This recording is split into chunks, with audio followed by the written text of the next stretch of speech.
तो मुख्यमंत्री शिवराज सिंह चौहान ने निर्देश दिया है कि कोरोना वायरस जिलों में हॉटस्पॉट तलाश कर उनको सील किया जाए। इसके निर्देश जारी किए गए।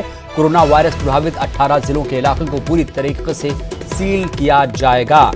सील इलाकों में जरूरी सामान प्रशासन पहुंचाएगा। 18 जिलों के हॉटस्पॉट इलाके सील होंगे। जरूरी भी है क्योंकि आपको बता दें मध्य प्रदेश में 18 जिले कोरोना की चपेट में हैं। और हॉटस्पॉट को आप समझिए, हॉटस्पॉट वो जगह जहां पर ना तो आपको दवा मिलेगी, ना तो मेडिकल की दुकानें खुली रहेंगी, ना पेट्रोल पंप खुले रहेगा। जब आपको किसी चीज की जरूरत होगी तो आप फोन करेंगे, प्रशासन आपका सामान आपके घर पहुंचाएगा।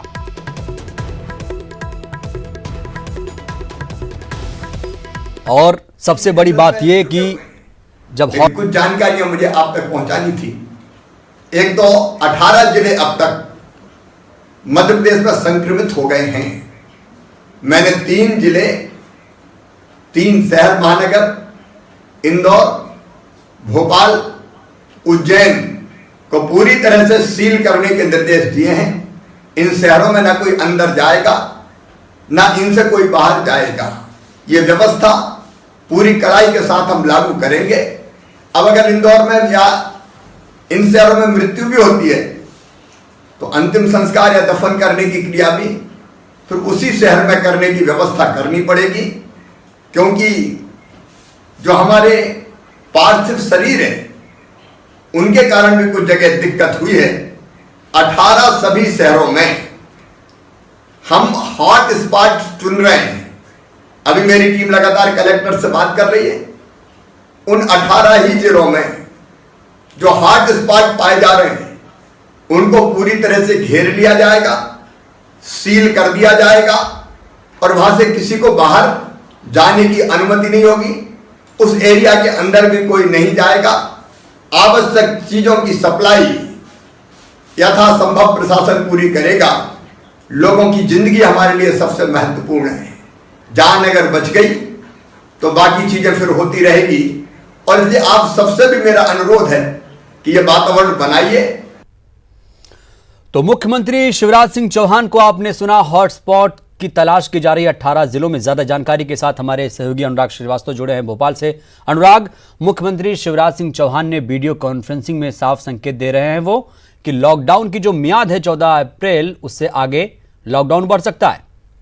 बिल्कुल, देखिए आज भी उन्होंने मुख्यमंत्री शिवराज सिंह चौहान ने विधायकों के साथ और जिलाध्यक्षों के साथ वीडियो कॉन्फ्रेंसिंग के जरिए चर्चा की थी और इस बात के उन्होंने साफ तौर पर संकेत दे दिए कि 14 अप्रैल के बाद भी जो लॉकडाउन की मियाद है उसको आगे बढ़ाया जा सकता है। और इस पूरे मामले को लेकर वो प्रधानमंत्री नरेंद्र मोदी और केंद्रीय मंत्री अमित शाह के लगातार संपर्क में। और इसके अलावा जो प्रदेश के 18 जिले जहां पर सबसे ज्यादा कोरोना का संक्रमण फैला है वहां पर अब हॉट स्पॉट चिन्हित करने की कवायद शुरू हो गई है। इसको लेकर जो मंत्रालय में बैठे अफसर हैं वो तमाम जिलों के कलेक्टरों से फोन पर चर्चा कर रहे हैं और उनको इस बात के लिए निर्देशित किया जा रहा है कि वो उन प्रभावित जिलों में हॉट स्पॉट को चिन्हित करें जहां पर कोरोना का संक्रमण ज्यादा है। वहां पर उनको पूरी तरीके से सील किया जाएगा। किसी भी तरीके से व्यक्ति की आवाजाही को पूरी तरीके से प्रतिबंधित किया जाएगा और यदि लोगों को किसी सामान की जरूरत है तो वो प्रशासन उनको मुहैया कराएगा। तो कोशिश इसी बात को लेकर है कि कोरोना के संक्रमण को किस तरीके से रोका जाए, क्योंकि दिन ब दिन लगातार संख्या बढ़ती जा रही है। और ऐसे में जो सबसे ज्यादा प्रभावित 18 जिले हैं वहां पर कोरोना के संक्रमण को किस तरीके से काबू में किया जाए, इसको लेकर अब कवायद तेज होती हुई नजर आ रही है। बिल्कुल अनुराग, एक बड़ी समस्या जो ये है, जो दिहाड़ी मजदूर हैं, जो रोज कमाते हैं, रोज खाते हैं, रोज कुआं खोदते हैं, रोज पानी पीते हैं, अगर लॉकडाउन आगे बढ़ेगा तो उनके लिए क्या कोई रोड मैप, कोई तैयारी है सरकार की? बिल्कुल, देखिए आज इस बात को लेकर भी मुख्यमंत्री ने अफसरों के साथ चर्चा की है और मई अप्रैल का जो राशन है वो राशन के जरिए आम लोगों को, गरीबी रेखा के नीचे वालों को मुहैया कराया जा रहा है। और सरकार की कोशिश इस बात को लेकर भी है कि जून का राशन भी इस अप्रैल के महीने में मुहैया करा दिया जाए। और इसके अलावा एक और बड़ी पहल सरकार करने जा रही है कि बीपीएल के अलावा एपीएल जो कि गरीबी रेखा से ऊपर आते हैं उनमें भी प्रति व्यक्ति 5 किलो अनाज देने की व्यवस्था सरकार करने जा रही है। और सबसे बड़ी बात यह भी है कि राशन की दुकानों से जो मुनाफाखोरी की शिकायतें मिल रही हैं उसके खिलाफ भी सख्ती से कार्रवाई करने के निर्देश मुख्यमंत्री शिवराज सिंह चौहान ने दिए हैं। उन्होंने कहा है कि ऐसे समय में, संकट के दौर में यदि कोई मुनाफाखोरी करता है, उसकी शिकायत मिलती है और तथ्य मिलते हैं तो उसके खिलाफ सख्त से सख्त कार्रवाई की जाए। इसके अलावा जो रोज खाने और कमाने वाले लोग हैं, उनके लिए भी मुख्यमंत्री ने इस बात के निर्देश दिए हैं कि प्रशासन उन तक अनाज मुहैया कराने, उनके भोजन की व्यवस्था करने की पूरी तरीके से व्यवस्था करे ताकि कोई भूखा ना रहे। तो कुल मिलाकर कोशिश हर तरफ से की जा रही है, चाहे वो अनाज मुहैया कराने की व्यवस्था हो, इलाज कराने की व्यवस्था हो, या फिर लॉकडाउन का सख्ती के साथ पालन करने की व्यवस्था हो। इन तमाम मुद्दों को लेकर अलग अलग स्तर पर कार्रवाई करने के निर्देश मुख्यमंत्री शिवराज सिंह चौहान ने दिए। चलिए, तो सरकार पूरी तरीके से सतर्क है और संजीदा है। जरूरी है कि आम इंसान भी इस पूरे मामले को लेकर संवेदनशीलता बरते, घर में रहें तो ज्यादा आप महफूज रहेंगे। बहुत बहुत शुक्रिया अनुराग।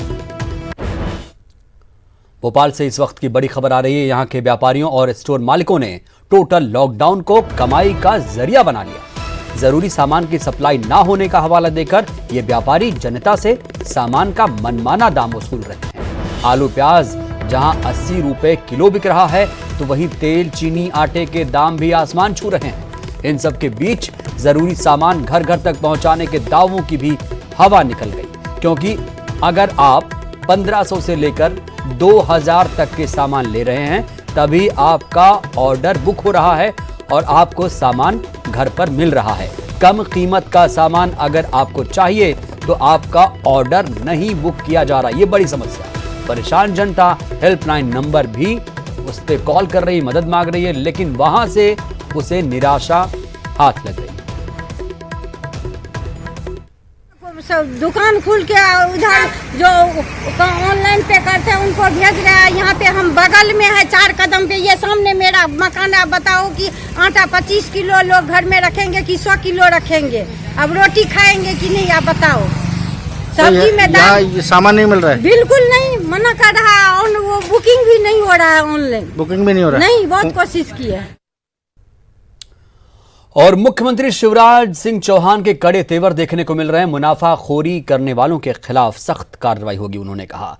राशन दुकानों पर होने वाली गड़बड़ियों पर कार्रवाई होगी। प्रदेश भर से मुनाफाखोरी की शिकायतों के बाद सरकार गंभीर है और जिलों में मुनाफाखोरी रोकने और मुनाफा कमाने वालों के खिलाफ कार्रवाई होगी। सीएम शिवराज ने बीजेपी विधायक, जिलाध्यक्ष और पूर्व विधायकों के साथ वीडियो कॉन्फ्रेंसिंग में कार्रवाई का भरोसा दिया है। वीडियो कॉन्फ्रेंसिंग में कांग्रेस छोड़ बीजेपी में शामिल हुए पूर्व विधायक भी मौजूद थे। ज्यादा जानकारी के साथ हमारे सहयोगी शरद श्रीवास्तव जुड़े हैं। शरद, अब लोग कोरोना को कमाई का जरिया मानने लगे हैं और इसीलिए कालाबाजारी और मुनाफाखोरी भी हो रही है, और इसको लेकर अब सीएम सख्त हैं। शिवराज सिंह चौहान इस बात को लेकर सख्त हैं। उन्होंने आज एक वीडियो कॉन्फ्रेंसिंग भी की विधायकों के साथ, जनप्रतिनिधियों के साथ में, और कुछ अधिकारियों के साथ वो लगातार वीडियो कॉन्फ्रेंसिंग कर रहे हैं। और उन्होंने भी मुनाफाखोरी को लेकर सख्त रुख अख्तियार किया है और उन्होंने निर्देशित किया है अधिकारियों को और विधायकों से और जनप्रतिनिधियों से भी कहा है कि वो भी इस पर नजर रखें कि अगर किसी तरीके की मुनाफाखोरी हो रही है तो फिर उसके खिलाफ सख्त कार्रवाई की जाए। देखिए, न्यूज़ 18 ने सबसे पहले दिखाया था कि किस तरीके से कुछ लोग आपदा को भी अवसर बना रहे हैं और इस कोरोना महामारी के बीच में भी मुनाफा कमाने से नहीं चूक रहे हैं, लोगों की मजबूरी का फायदा उठा रहे हैं। तो इसी को देखते हुए शिवराज सिंह चौहान ने सख्ती बरतने के निर्देश दिए हैं। देखना होगा कि जमीनी स्तर पर आखिरकार उनकी इस सख्ती का कितना असर होता है। जी अच्छा शरद, समस्या एक बड़ी खड़ी ये हो गई है कि जो लोग कॉल करके अपने सामान का ऑर्डर करते हैं, अब ये एक दिक्कत ये है कि इसमें अब 1500 से लेकर 2000 तक के सामान ही बुक हो रहे हैं, उसी को घर तक पहुंचाया जा रहा है। वो लोग क्या करें जो इससे कम ऑर्डर करेंगे? बिल्कुल, देखिए आपने सही कहा है। दरअसल जब लॉकडाउन किया गया था तो उस दौरान में लोगों की सहूलियत को देखते हुए कुछ जो स्टोर्स हैं और मर्चेंटर हैं उनको परमिशन दी गई थी ऑनलाइन सामान की सप्लाई करने की, लेकिन उन्होंने नई नई शर्तें अपनी मर्जी से लगाते हुए, आपने बिल्कुल सही कहा है कि कुछ स्टोर्स इस तरीके की बात कह रहे हैं कि कम से कम जब 1500 रुपए या 2000 रुपए का सामान ऑर्डर किया जाएगा तभी ऑनलाइन डिलीवरी उनके घर पर की जाएगी। तो ये जरूरी नहीं है कि किसी घर में 1500 रुपए के सामान की जरूरत हो या 2000 रुपए के सामान की जरूरत हो। तो ऐसे में ये सवाल बिल्कुल वाजिब बनता है कि अगर कम कीमत का सामान किसी व्यक्ति को मंगाना है और उसके इलाके की दुकान जो है वो बंद है, तो फिर आखिरकार वो क्या करेगा इस परेशानी में। तो ये भी एक निश्चित तौर पर समस्या बिल्कुल, बना हुआ मुझे है। लगता है शरद, इस पर भी सरकार को ध्यान देने की जरूरत है। बहुत बहुत शुक्रिया आपका शरद।